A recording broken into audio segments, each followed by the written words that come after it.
What's wrong? It's Reagan. She knows everything that Bob had on us, and she's out to prove that you killed him. That's bullshit. She's lying.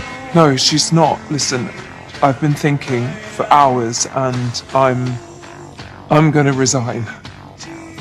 What? It's the only way to keep us safe. You're gonna give up? It's better this way. I should have done it sooner before. I know.